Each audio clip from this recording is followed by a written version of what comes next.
دوستو آج کی ویڈیو میں ہم ذکر کرنے والے ہیں اس واقعہ کا کہ جب یزید کی قبر کو کھدوایا گیا۔ آخر اس واقعہ کی وجہ کیا تھی؟ کس نے اور کیوں یزید کی قبر کو کھولا؟ یہ واقعہ یزید کی وفات کے کتنے سال بعد پیش آیا؟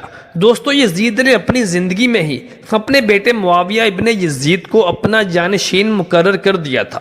یزید کے 12 بیٹے اور 5 بیٹیاں تھیں، لیکن اس کو اپنے بیٹے معاویہ سے بے انتہا پیار تھا۔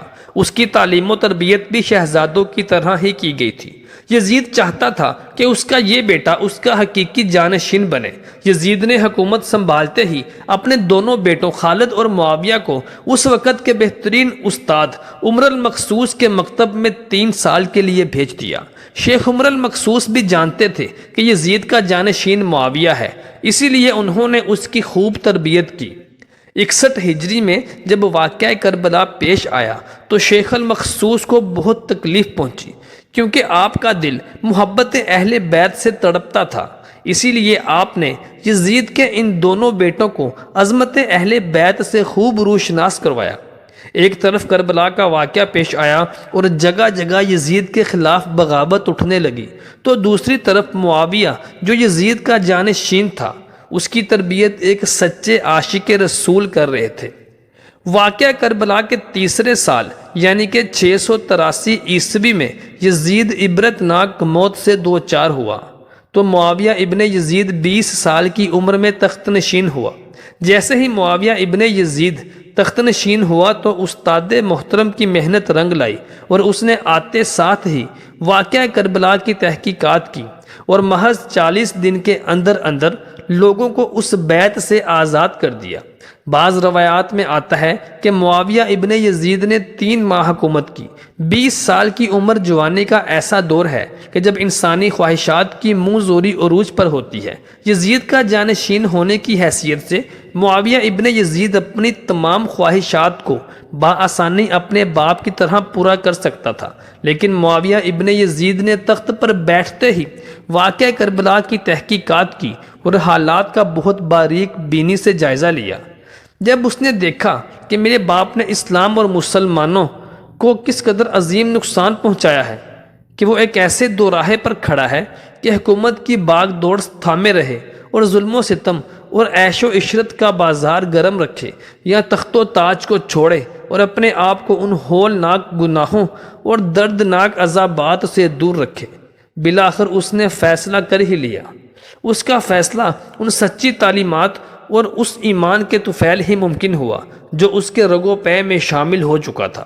اس نے ایک عزم راسخ کے ساتھ حکومت کے عہدے داروں اور عوام کو مسجد میں جمع کیا اور پھر خود ممبر پر جا بیٹھا۔ اس نے اپنی تقریر میں سب سے پہلے خدا کی حمد و ثنا کی، اس کے بعد نبی کریم صلی اللہ علیہ وآلہ وسلم پر درود بھیجا اور پھر یوں کہنے لگا کہ میرے باپ یزید کو جب حکومت ملی تو وہ اپنے اعمال اور بد کرداری کی وجہ سے ہرگز اس کا اہل نہیں تھا، لیکن وہ پھر بھی اس پر قابض رہا اور مسلمانوں پر ظلم و ستم کرتا رہا، اور اس کا نفس اس سے بدترین کاموں کی طرف ترغیب دیتا رہا۔ وہ اپنے برے کاموں پر بھی فخر کرتا رہا اور اس نے خدا کی بتائی ہوئی حدود سے تجاوز کیا۔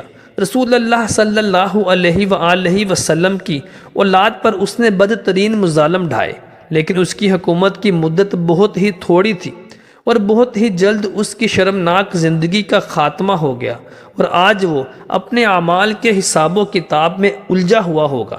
جب معاویہ ابن یزید ابن معاویہ کی بات یہاں تک پہنچی تو اس کا گلا بیٹھ گیا، اس کی آواز اس کا ساتھ چھوڑ گئی۔ کافی دیر تک وہ آواز بلند روتا رہا۔ اس کے بعد وہ دوبارہ لوگوں سے ہم کلام ہوا۔ اس نے کہا، اے لوگو، میں تمہارے گناہوں کا بوجھ اپنے کندھوں پر نہیں اٹھا سکتا، نہ تمہاری دوستی کا توق اپنے گلے میں ڈالوں گا۔ میری خواہش تو یہ ہے کہ حکومت شہزادہ امام حسین کے شہزادے امام زین العابدین کے حوالے کر دی جائے، یا اب تم خود جو بہتر سمجھو وہ کرو، یا وہ حکومت کرے جس کا تم انتخاب کرو۔ میں اپنی بیعت سے تم لوگوں کو آزاد کرتا ہوں اور اس خلافت کو ٹھکراتا ہوں۔ معاویہ بن یزید کے ان جملوں نے محفل میں ایک طوفان برپا کر دیا۔ پھر معاویہ ابن یزید ممبر سے اتر آیا۔ اس کی ماں اور دیگر عزیز و اقارب دیکھنے آئے تو وہ روئے جا رہا تھا۔ اس کی ماں نے کہا کہ کاش تم حیض کا ایک چیتھڑا ہی ہوتے اور میں تمہاری خبر نہ سنتی، یعنی تمہیں جنم ہی نہ دیتی۔